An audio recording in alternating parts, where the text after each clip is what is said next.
राजेन बर' गपिपुर गामिनि पानेरि आरो बिथाङा पानेरि दखरा दुलाराय बर' फरायसा आफादनि 2005निफ्राय 7 मायथाइसिम दखरा आफादनि आफादगिरिमोन आरो बड'लेण्ड सोमावसारनायनि समाव सासे गोख्रों मावथि सासे खोब डेडिकेटेड हारि अनफावरि हारिनि थाखाय गावखौ बावसोमग्रा आरो बर' समाज आरो बर' हारिनि थाखाय जेब्लायबो ओनसोलनि आरो जिल्लानि जेंनाजों मोगा-मोगि जानानै जेंना सुस्रांनायनि थाखाय हाबा मावग्रा बिथाङा दिनै जोंनि गेजेराव गैलिया। दाख्लै 25 तारिखनि मोनाबिलि 9 बाजियाव दिल्लीयाव थानाय मेक्स हस्पिटालाव बिथाङा मोनसे सार्जारि अपारेशन खालामदोंमोन। बे अपारेशनाव जोंनि मोनदांथियाव जोङो बुंनो सानो जोंनि अबजारभेशनाव बेयो डक्टरनि सार्जिकेल माने सार्जारिनि बेयाव फल्ट बा गिल्टिनि थाखाय बिथाङा अबथिरायै आनटाइमलि सेंग्रा बैसोआवनो बे बुहुमखौ नागार दा बिथांनि दिनै जों जोबथा बिदाय बिथांनि सोरगोआरि जिउमानि आलो गोजोननि थाखाय आरो सोरगोआव जाहाथे जायगा मोनो बिनि थाखाय आफा इसोरनि खाथियाव आर'ज गाबदों। सासे गोख्रों समाज सिबियारि माहारि अनफावरि राजेन बर' बिथांनि जि कन्ट्रिबिउसन समाजनि फारसे हारिनि फारसे आरो बे पानेरि भुटियासां डिमाकुसि आरो एन्टायार उदालगुरिनि इन्ड' भुटान बर्डार एरियायाव मेन इलिफेन्ट कनफ्लिक्ट मानसि आरो मैदेरनि जि कनफ्लिक्ट बेयाव गोबां मानसिफ्रा जिउ गोमानो गोनां जायो गोबां मैदेराबो जिउ गोमानो गोनां जायो।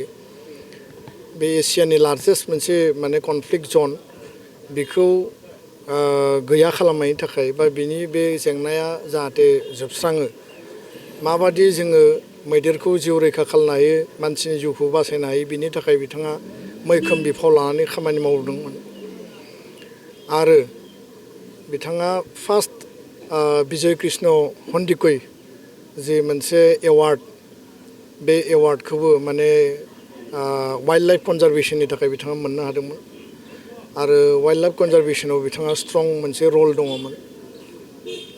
आथिखाल समसिम बिथाङा राजखान्थि दोलो UPPLआव भेरगाव जिल्लानि आफादगिरि महरै खामानि मावदोंमोन।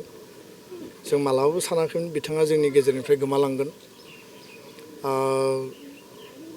दाख्लै 16 तारिखआव जोंनि दुलाराय बर' फरायसा आफादनि कनफारेन्स जोबखांनायनि उनाव मोनाबिलि 9 रिंगायाव बिथाङा आं जेब्ला न' फारसे फैयो बिथाङा आंनो फन हरदों टेलिफनिक आरो बिथांजों थाफाग्रायाबो रायलायदों। राजेन बर' बिथाङा बुंदोंमोन जे आङो दिल्लीयाव सार्जारि खालामनो फैदों अपारेशननि थाखाय फैदों आरो सप्ता खनसे उनावनो आङो माने मोजां जाफिनगोन बा आंनि देहाया स्टेबल जागोन आरो थांनानै ओनसोलनि हारिनि आरो समाजनि थाखाय आं खामानि गोख्रोङै मावफिनगोन।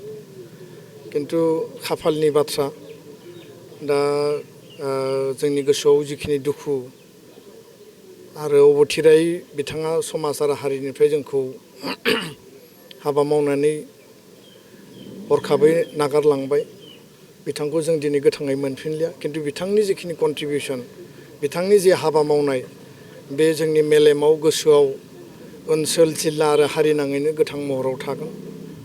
बिथांनि हाबा मावलांनायनि बेसेननि लामा हान्थिनानै इयुनाव ज'है जों खौसेयै मा हाबा मावलांनो हायो बिथांनि मेम'रियाव थारैनो जों बयबो लोगो नांनानै साननांगोन आरो हाबाफारि लानांगोन आं बेखौसो बुंनो सानो। राजेन बर'आ सासे पानेरि ओनसोलनि कसुबिल ओनसोलनि आरो उदालगुरि जिल्ला भेरगावनि सासे स्ट्रं पिलारमोन आरो बे पिलारा जोंनि गेजेराव दा अबथिरायै गैलिया। जों जेसेबां दुखु खालामब्लाबो बिथांखौ जों मोनफिननाय नंलिया खिन्थु बिथांनि मेम'रिखौ लानानै जों अराय हारिनि थाखाय हाबा मावलांगोन आरो बिथांनि जिखिनि थांना थानाय समाव कन्ट्रिबिउसन बे ओरैनो थांनाय नङा। आङो बेखिनिखौनो बाथ्रा बुंबाय गोलाव बुंनो सानाखै।